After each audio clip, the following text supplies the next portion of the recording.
Support for Headline Humboldt is made possible in part by viewers like you. Thank you. Coming up next on Headline Humboldt, the county gets some good news about its budget for the upcoming year, but also learns that it's not out of the woods quite yet.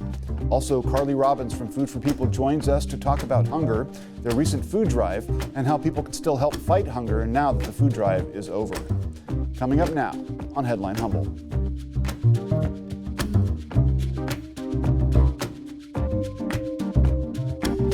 From the top of Humboldt Hill, this is Headline Humboldt. I'm James Falk. Thanks for joining us. How many of us have ever gone hungry? Not out of choice, but because there was no food available. In this country alone, tens of thousands of people go hungry every day. And even when there is food, it's often of low nutritional value. Globally, of course, that number is much higher, not because we can't change things, but because we won't. I remember as a child, my family was quite poor, and there were several periods when we either accepted government food subsidies or went hungry.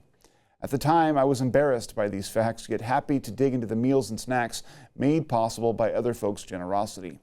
Given the scale of the American economy, the massive number of millionaires and now even billionaires that exist, and the amount of money spent on weapons, cars, clothes, and sundry, serious hunger should be a thing of the past in our country and even the world. Food, like personal safety, is a human right. In our community, one of the primary tools against hunger has long been Food for People, which recently celebrated its 45th year and moved into a new and expanded headquarters. It's an important and long-running nonprofit that helps ensure every family on the North Coast gets the nutritional help it needs to stay healthy and eat right. Its most recent food drive was a record-breaking event demonstrating the ongoing support it receives from the community. But you can still help. In a moment, we'll be joined by Carly Robbins, Executive Director of Food for People, to discuss just how you can do that. But first, the news. The Board of Supervisors learned this week that its budget picture for fiscal year 24-25 will not be as bleak as originally forecasted. Deputy County Administrative Officer Jessica Maciel said the county appears to have ended fiscal year 23-24 with a roughly $42.8 million balance in its general fund, which is more than $13 million higher than planned. Maciel said some of the figures may still change, but the deficit was addressed in part through a series of one-time revenues, such as earned interest on its cost plan, and various departmental efforts to save money, including an ongoing hiring freeze. Yet even with this extra cash, the county will still experience a structural deficit of more than $15 million for this fiscal year, a trend that, if continued, would see the county's general fund emptied in 2 years' time. The positive financial performance can be attributed to a number of increases which are detailed on the table on the slide and include one-time revenues such as the cost plan, interest, prior year revenue, a one-time backlog of canceled checks that the auditor's office caught up on, cannabis excise taxes, and capital projects prior year revenue, as the capital projects budget used to exist in the general fund. Additionally, it includes expenditure savings in Measure Z and contingencies and significant efforts by departments to contain spending. I'm pleased, of course, that the outlook is better than we initially projected, and I think you already indicated that in part that's the hard work of folks to bring down expenses, and unsurprisingly, I think there's some interest in us funding other things or potentially reallocating funds. And I just want to note that this still means that we have a structural deficit that remains due to the great number of additional general fund requests that we receive each budget cycle. And so while those were not, while that reduction in fund balance wasn't as severe as anticipated, we still do project that, right? I echo what Supervisor Arroyo says, that although it looks healthy, it's really not. And so we used 15-point-something million this year, and so that would leave less than $1 million in that pot, and that's pretty scary. So. North Coast Congressman Jared Huffman has been named as the ranking member of the House Natural Resources Committee for the 119th Congress. Huffman has long been an environmental advocate as an attorney with the Natural Resources Defense Council and through his last 12 years in Congress. He thanked his supporters and said he will work to earn the title. Quote, "I will work day in and day out to honor the trust they have put in me to lead this committee," he said. "We have weathered many storms together, and I believe we are better prepared than ever to tackle what lies ahead next Congress. This is a team sport, and I am excited and ready to lead this team," unquote. For the past 10 years, Huffman has been a subcommittee chair and ranking member, and his district, our region, gives him insight into many of the issues facing the committee. That includes a large indigenous population, a vast amount of public lands, and an innovative approach to the climate crisis. We'll be right back after this short break. This is the PBS app. It's ready for you whenever you want full episodes of your favorites, perhaps a little history, or the real story, shows with heart, or the latest news and docs. Even stream your local station live. It's all there waiting for you. So download the PBS app now for everything you love and a whole lot more to explore. Stream anytime, anywhere with the PBS app. Life is complicated enough. Why worry about what to do with your extra car? Skip the costs of maintaining it, storing it, insuring it, or renewing registration. Car repairs? Forget about it. Here's one easy solution to your car problem. Donate it to our station. It's fast, free, tax deductible, and if you donate, you're going to feel incredible knowing you're supporting quality programming. Interested? Just call this toll-free number or donate online. Thank you.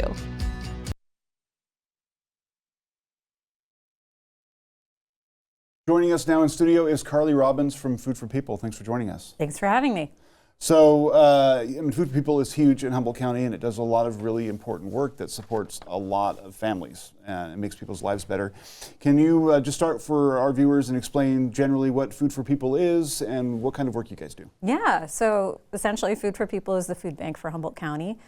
So we are really trying to bring food resources throughout the county, and that takes several different forms. You know, here in Eureka, we have our biggest on-site choice food pantry that serves, roughly 2,000 people every single month.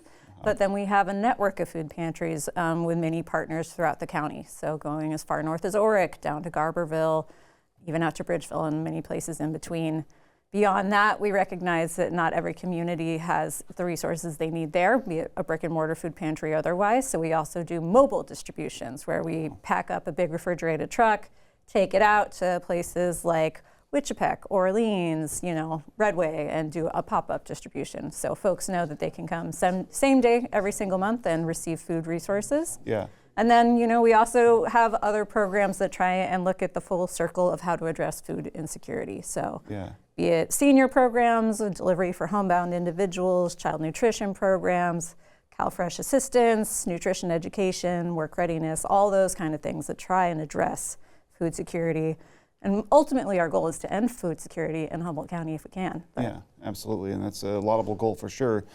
I mean, how many people do you serve in Humboldt County, just generally, and what kind of people do you find that you're serving? I mean, is there a sort of a, something you can point to demographically? Definitely. We serve 21,000 individuals every single month. That's about our average right now, which is definitely up from past years.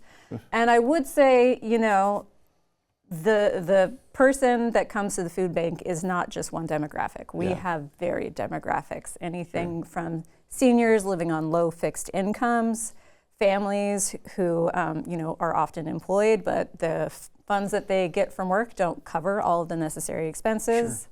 We have plenty of people who come to us maybe once or twice a year or just once in their lifetime because car broke down, medical expenses, stopgap. Right? Something emergency-wise has gone on in their life that they just can't make it ends meet that month. So the food bank comes in and tries to help, alleviate that budget constraint. Now, so let's talk about the matriculation process. It's a pretty quick turnaround, and the thresholds aren't as low as people might think. Like if you need help making it through a rough time, people can just show up at the location or even online, right? Definitely, yeah. I always encourage, go online to foodforpeople.org. You can find the food distribution nearest to you. Mm-hmm. But if you're coming to, like our on-site food pantry, call, make an appointment, or even just walk in. It's pretty low barrier. We follow USDA income guidelines. It's a self-certification process. So You don't have to sit there and prove your income to us. We're not asking for pay stubs or anything that invasive. It's, really we're there to help. Yeah. And hopefully, while you're there, we'll have conversation and find out if there's anything else we can help connect folks to. Now, there's like certain food categories that people can choose from when they go in and that sort of thing. Can you talk a little bit about how that's structured and where those kinds of guidelines come from? Yeah, so what is available will vary week to week, just depending on what we get in from donations, all of our regular sources. But essentially, in the Choice Pantry, a model that's been adopted in many pantries throughout the county, folks come in, they do a little intake interview with our volunteers, find out how many people are in their household, all that kind of stuff. And then based on family size, they get like a color-coded card that tells them how much of each nutritional category they can take. So often it's a protein, and depending on family size, they can take more or less. Yeah. But vegetables, fruit, dairy, perishable, things like that. We always try and have a really good variety of fresh fruits and vegetables. It's pretty important to us that people are walking away with nutritionally balanced foods. So exactly right, and meals worth. You can make things out of the food that people get there, and that's exactly. amazing. And we adopted the Choice model like way back in 2009 as a way to better serve our clients and reduce food waste. So we're not giving people a pre-designated box just hoping that they're gonna eat everything in it. Choice model means people can shop through. Exactly, and that's another important part of it. It's not, to my mind, like being able to go through and kind of browse around and pick out what you want is a very humanizing kind of thing. And it's like you feel like you have choice in the matter, and it's empowering, I think, a little bit. Definitely. You can pick foods that your family likes. If you have kids, we all know kids are picky eaters. You can hopefully pick foods that they'll eat. If you have culturally significant foods, hopefully we can help, alleviate that as well. But really it is giving more dignity and respect back to that entire interaction. We don't want anyone coming in and feeling embarrassed to use the food bank. That's often one thing that keeps people away from using our services who could really use it. So we want to welcome everyone in and have a really, good experience when they walk out the door. Yeah, and it's interesting. It's like people can come in for once a month kind of big trips, but on a weekly basis or something like that, you can also come in and get supplemental food if you need it, right? Like emergency kind of provisions. Yeah, we have emergency boxes, so if you meet some certain criteria, you can come in and get, an emergency box and extra produce for the month. Or we also, if we have excess foods or foods that are going to go to waste really quickly, we always have kind of like a free shelf in the lobby, so folks come in. They don't even have to talk to us. They can just walk in the door, pick something up off the free shelf, and walk out. Yeah. Now you mentioned that the number this year has been higher than in previous years, and I think that's been kind of an ongoing ramp up, right? Yeah. Let's talk a little bit about why that's the case, do you think? Obviously, our country has been facing a lot of issues economically, and I imagine that plays into it, but what do you ascribe those higher client lists? Yeah, unfortunately, we're setting new records every month at the moment, from our pantries to our senior programs and beyond. And, what most folks are saying is, their money just isn't stretching as far. Even folks who come to us, pretty consistently are coming earlier back to us just because the money doesn't go as far. Everything costs more these days. Yep. Inflation has hit us hard. Wages have not kept up. Definitely, if you're a senior already living on a low fixed income, trying to weather that inflation can be really tough. Yeah, absolutely. And rather than go hungry and your kids go hungry, this is an option that people can do. And the income caps aren't as high as a lot of people, I think, assume. No. What's a good figure that people can kind of keep in their minds is what you guys are looking at in terms of caps? So the latest income guidelines that we're using, based off the USDA, I think for a household of one, it's $2,949.50 a month. Wow. For a family of four, it's a little over $6,000. So, there are plenty of people out there in the community who would definitely qualify for it and are not accessing. Yeah, exactly. And they could get even just supplemental food to help kind of fill out their diets and keep things, meals full and that sort of thing. You mentioned the record-breaking, or you may not have mentioned it, but it was a record-breaking food drive this year. And it's famously emceed by Senator Mike McGuire. Can you talk a little bit about the history of that event and what kind of special role Mike plays in its, Yeah, well, definitely this is the biggest one we've had. And really, this is kind of the brainchild of Senator McGuire. He came to us 9 years ago for the very first one.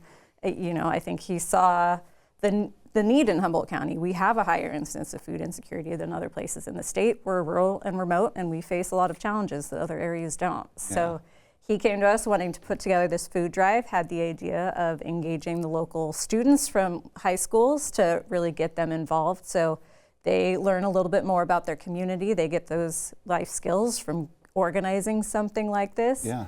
First year, we had a small pop-up tent in front of Safeway, a couple hundred, pound, not 1,000 pounds, that was this year.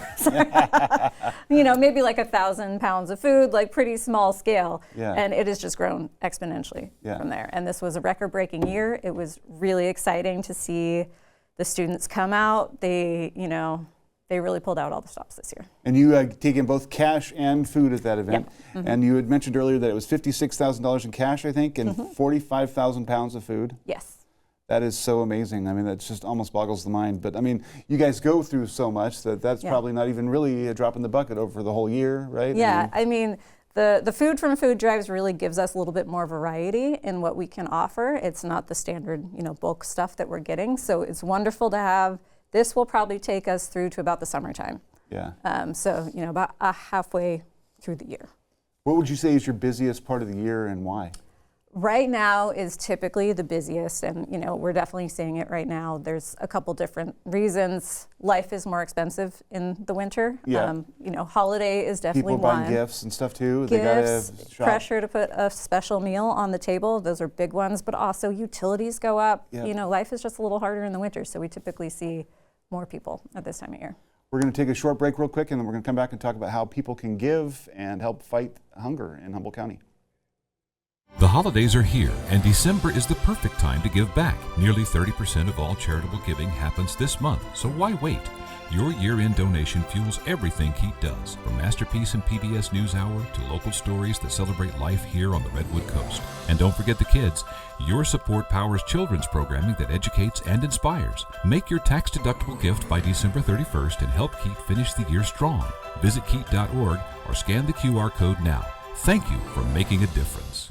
Did you know that donating your used vehicle to your local PBS station will give you access to PBS Passport? With Passport, you can watch incredible dramas from Masterpiece, documentaries from Ken Burns, great performances, Nova, Nature, and more. Why let that old car, truck, motorcycle, or RV gather dust when it could make a real difference? Your generosity can help keep the quality programming you love on air. Each vehicle donation helps us in our mission to foster a love of learning culture and community. So take pride in your ride and get streaming with Passport.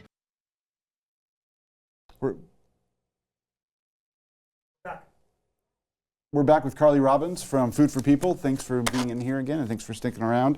You guys are in your 45th year. You just mentioned that you guys had celebrated your anniversary, and you got a new building. Can you talk a little bit about what the process was like to, design, get that money gathered, and then to build this? And during that time, you also had some sort of calamities follow you at former locations. Yeah. So it was quite the journey. It was, we've had quite the last few years. This all kind of came out of, we had kind of maxed out our existing space and we're trying to figure out what we were going to do. But then our hand was kind of dealt to us when we had a major sewer inundation at our site. It made, we had to toss several thousand pounds of food.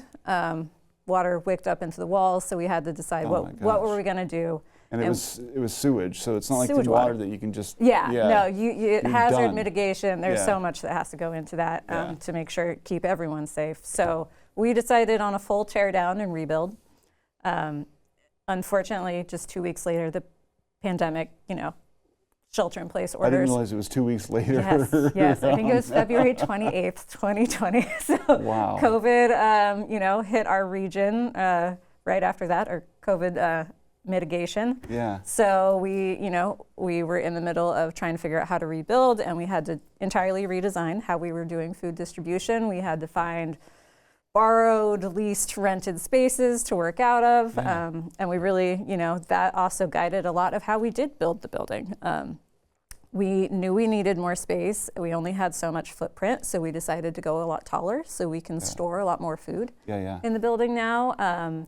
We talked a little bit about our choice model. We built in refrigeration and freezer space where it has, the doors folks can open to choose their refrigerated foods, but we can stock from the back and still have mass refrigeration. Yeah. You know, all those sorts of little things. Because it was mid-pandemic, we knew that having a really versatile space is important. So even in our pantry, everything can be rolled out, and that space can be used for production-style bag packing, anything we need. So you can do anything. It's like flexible in terms of what you can do with space, it. Yeah. Which is really important to us. So, and then we undertook the effort of raising the funds, and we were doing it during the pandemic, which is a terrible time to be building. Yeah, it is. So, but ultimately we were able to do it. You know, it cost more than we wanted, but thankfully our community really showed up, supported Food for People. We were able to move in debt-free, which was huge for us. Yeah, absolutely. Not have to carry that, and you know, it came right at the right time for us because we've already filled it, and we're serving more folks than ever before. Yeah, and so how much did that end up costing you guys? $6.2 million. Were you the development director then? Or I was, yeah. So can you talk a little bit about what that was like doing that during the pandemic? I mean, kind of a heroic effort, it sounds like. Yeah, you know, sometimes it feels a little bit like a fever dream. I'm not even sure how we pulled it off. But I will say, I mean, most of that funding really did come from our community. Yeah. We had a really amazing lead gift given by the Smullen Foundation that kicked things off, and you know, we worked with local foundations, but really it was community members coming in and supporting. And, you know, I'll say, you know, we tried our very best, but it was really the community who did it. Yeah. Now, with the site that you guys chose, was that something that that you had planned on from the beginning, or did that sort of feed into the process as well? We owned that lot. Okay. That building. Oh, is it the same lot as before? Same lot as before. Okay, so we fully tore down the building and built new. That lot was purchased, I think, in 1998. Yeah. So, you know, it was something we already owned, and we looked at other space, you know. So, you know, Humboldt County has varying available space. Warehouse is really hard to find, or at least was at that time. Yeah. So there wasn't really another option. So we did what we had to do. We worked with the space we had, and you know, there's definitely things we wish we could have added that we didn't, but we came out with an amazing building that is allowing us to do a lot. Yeah. And real quick, what's the square footage on that? Do you have any idea? Oh, I think it's about 14,000 if you count like the office space up office there. space and everything yeah, else. and all that. Now, before the show, we were talking about you have 18 different programs, and we don't want to go through them all, but can you give people a sense of sort of some of the various ways you guys get up to distributing food? Yeah, definitely. I touched a little on our network of countywide food pantries and our mobile distributions, but we also have programs specifically targeting demographics who often get a little left behind in services. So on the senior end of things, we have an array of programs where seniors in the county either have designated days they can come pick up for us, or we have an amazing group of volunteers who pick up from us and will deliver to folks who are homebound and can't make it out for one reason or another. That's amazing, Yeah, that is, we have amazing volunteers. I can't say enough good things about them. And on the other side of the spectrum, we have our child nutrition programs, which really focuses on the times students don't have the safety net of school meals. Our school systems do a great job of providing free meals for students, but weekends, summers, when those resources necessarily are not available for students is really where we focus. So right now we're in the middle of our Backpacks for Kids program, sends home food with children over the weekend. So ideally they're coming on Monday ready to learn. They're you know, they're not extra stressed out about food. They're not hungry. You know, it cuts down on behavioral issues, sets them up for success, you know, both in school and in life. So that's really important. But we also have kind of these programs that, you know, I call them kind of tools to help address food insecurity and, you know, the negative effects of it. We have a team who does CalFresh application assistance. So if you're having a hard time either applying or recertifying, they can help you through that. We have a nutrition education coordinator on staff who goes out and tries to get folks to try foods they might not otherwise take, or give people ideas for new recipes for a lot of the foods that we distribute. And we also have you know, a work readiness program where we do work training, all sorts of things. Well, that's amazing. It's a lot of, I mean, it seems a lot about sort of increasing the efficiency of the food that you are giving away, make sure it's getting used to its best value. I mean, before we get into how people can give and what they can do to help you guys out, what are, if hunger is left unaddressed, what are the societal costs that people need to be aware of, do you think? I mean, you mentioned a little bit about it with the behavioral issues for kids. I mean, they can't focus if they're not being fed properly. But more broadly, what do you think are some of the issues that can sort of eventuate because of not enough food? I think there's a lot. I mean, students, both children and even college students who, you know, if they're spending more of their mental load worried about where their next meal is going to come from, it sets them up for less success in, you know, school life academically because their focus is elsewhere. Anyone knows it's hard to focus on your schoolwork if you're hungry. Yeah. So there's very direct correlations there. But you know, for a country that has high healthcare concerns, food is a major way to address that, especially for vulnerable populations like seniors. I already mentioned living on fixed incomes. If they can't get the nutrition they need, that leads to a host of you know, medical issues. Yeah. We have, you know, folks with diabetes and all sorts of health-related things where food can really be a tool to help address it and mitigate it. But if you only have a very limited options and you need to make it stretch, that's not necessarily the healthiest thing that you're accessing. You know. You also notice, I think, that with kids and or families who are on the lower end of the economic spectrum, they have to buy cheap food, and cheap food is often the worst kinds of food. Yeah. So you end up compounding health issues, especially from a young age, because you're just trying to kind of live within your means. And that can be ultimately nutritionally destructive, even though that's not your intent. Exactly, and it kind of keeps, you know, families in a cycle of, you know, poor health outcomes. And we really want, so that's a main focus of Food for People, is making sure what we're offering is healthy. We distribute about 2 million pounds of food annually.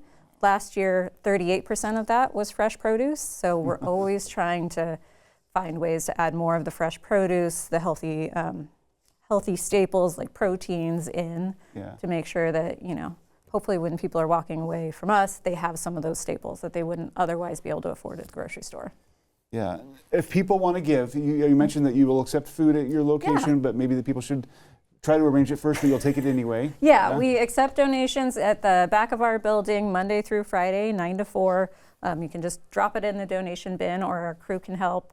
You know, if you have food at home you know you're not going to use, we always love to take it. Yeah. If you're going out and thinking of purchasing, I would always encourage folks to maybe just make a financial donation. Yeah. Food for People does a lot of our own bulk food purchasing, so you know, the one can you can get with $1, we can probably turn into several cans, or you know, several more pounds of food. So if that's an option, that's amazing for us. We actually have a matching challenge going on through the holidays. So okay, that's great. You know, we can double that impact if you're so giving there's someone right now. will match whatever someone donates, and that could be a big ticket for you guys. So absolutely. Take your $20, turn it into $40. That always helps. And so foodforpeople.org is probably the best place to go to figure that out. Yeah, and we're always looking for volunteers too. If that's that's a great way to give to the food bank, gift of time. Volunteers do anything from helping with intake interviews, sorting produce, packing bags, delivering to seniors. Even during the summer, we have volunteers who go out and glean extra harvest from farms and backyard gardeners to bring it back to the food bank. So there's all sorts of ways to get involved. Okay. We are out of time, but thank you so much for coming in. Thank you. Thank you for your work. I think that you guys are making a difference in people's lives. So. Well, thank you for all your work, and thanks for having me. That's it for this week, folks. Thank you so much for watching. Stay tuned and stay informed.